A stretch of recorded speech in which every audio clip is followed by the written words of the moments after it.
Assalamualaikum warahmatullahi wabarakatuh. Perkenalkan, nama saya Muhammad Irham, NIM 20087380. Di sini saya akan menjelaskan tentang kecepatan atau speed. Pengaturan kecepatan atau speed ialah kemampuan tubuh untuk bergerak dengan rentang waktu yang minimal dalam jarak yang maksimal. Kecepatan merupakan kemampuan tubuh mengarahkan semua sistemnya dalam melawan beban, jarak, dan waktu yang menghasilkan kerja mekanik. Kecepatan merupakan suatu komponen kondisi fisik yang dibutuhkan untuk melakukan gerak secara berturut-turut atau memindahkan tubuh dari posisi tertentu ke posisi lain pada jarak tertentu pada waktu yang sesingkat-singkatnya. Daya tahan kecepatan ialah kemampuan organ tubuh mengatasi kelelahan akibat pembebanan kecepatan dengan intensitas tinggi atau sub maksimal dan maksimal.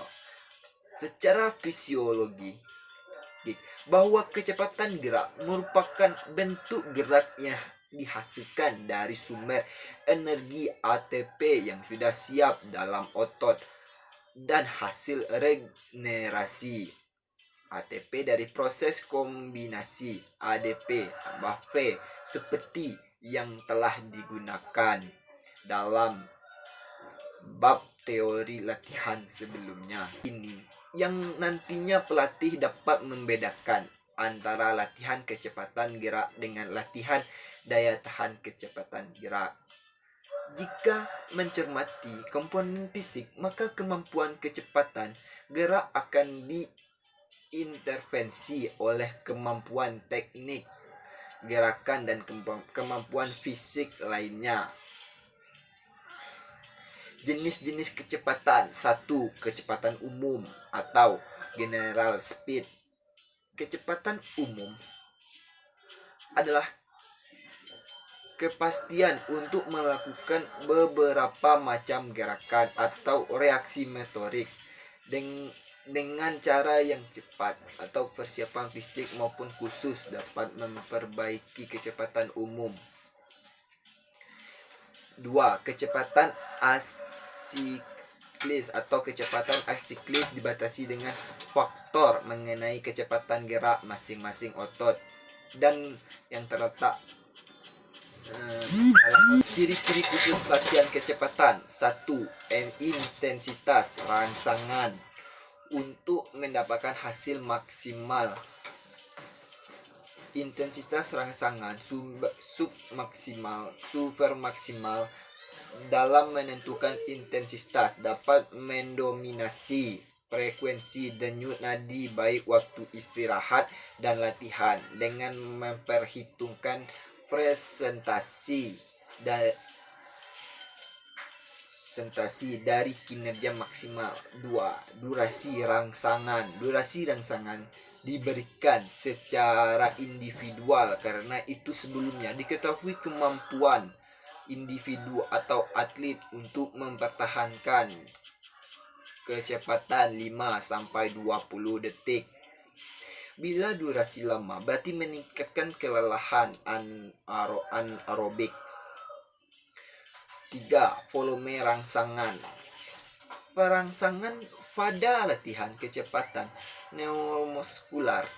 Volume perangsangan dikaitkan dengan intensitas dan fase latihan untuk mengembangkan ketahanan anaerobik di tempat pada fase persiapan. Jenis-jenis kecepatan. 1. Kecepatan umum. Kecepatan umum adalah kepastian untuk melakukan beberapa macam gerakan atau reaksi motorik dengan cara yang cepat. Persiapan fisik maupun khusus dapat memperbaiki kecepatan umum. 2. Kecepatan asiklis. Kecepatan asiklis dibatasi dengan faktor yang mengenai kecepatan gerak masing-masing otot yang terletak dalam otot. 3. Kecepatan reaksi. Kecepatan reaksi adalah kecepatan menjawab suatu rangsangan dengan cepat. Kecepatan reaksi berpengaruh terhadap prestasi lari. Ciri-ciri khusus latihan kecepatan. 1. Intensitas rangsangan untuk mendapatkan hasil yang maksimal. Intensitas rangsangan super maksimal dalam menentukan intensitas dapat mendominasi frekuensi denyut nadi baik waktu istirahat dan latihan dengan memperhitungkan presentasi frekuensi denyut. Baiklah, di sini saya akan menyimpulkannya. Kecepatan atau speed ialah kemampuan tubuh untuk bergerak dengan rentang waktu yang minimal dalam jarak yang maksimal. Atau kecepatan merupakan kemampuan tubuh mengarahkan semua sistemnya dalam melawan beban, jarak dan waktu yang menghasilkan kerja mekanik. Kecepatan ialah kemampuan seseorang untuk mengerjakan gerakan secara kesinambung dalam bentuk yang bersingkat-singkatnya. Daya tahan atau endurance. Pengertian daya tahan atau endurance. Daya tahan merupakan salah satu komponen biomotorik yang sangat dibutuhkan dalam aktivitas fisik. Merupakan salah satu komponen yang terpenting dari kesegaran melakukan suatu intensitas kerja atau jauh dari keletihan.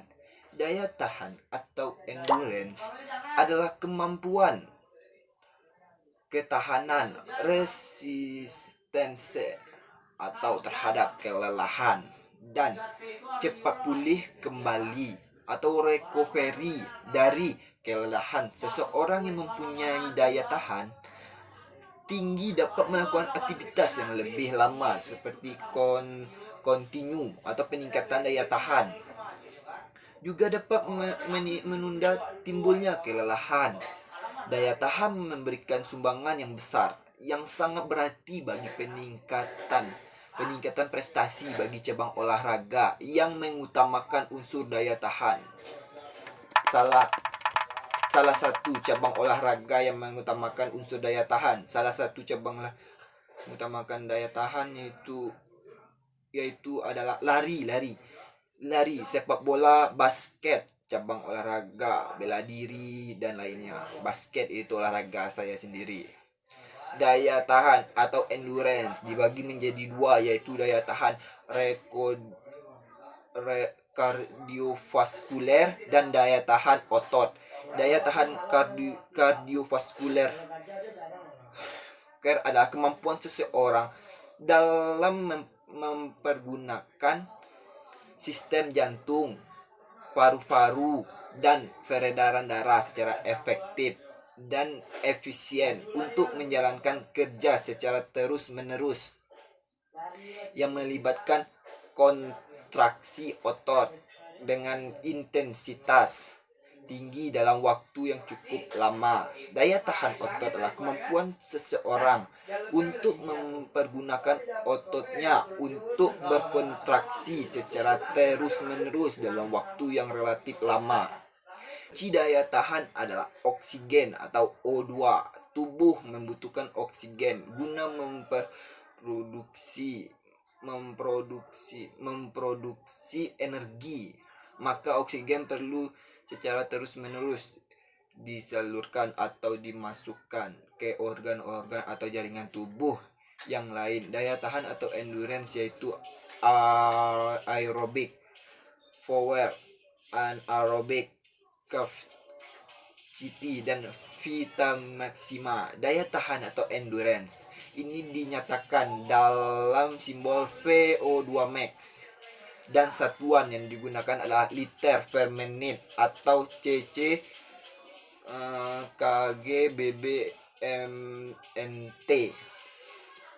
Kemampuan paru-paru mengisap oksigen sebanyak mungkin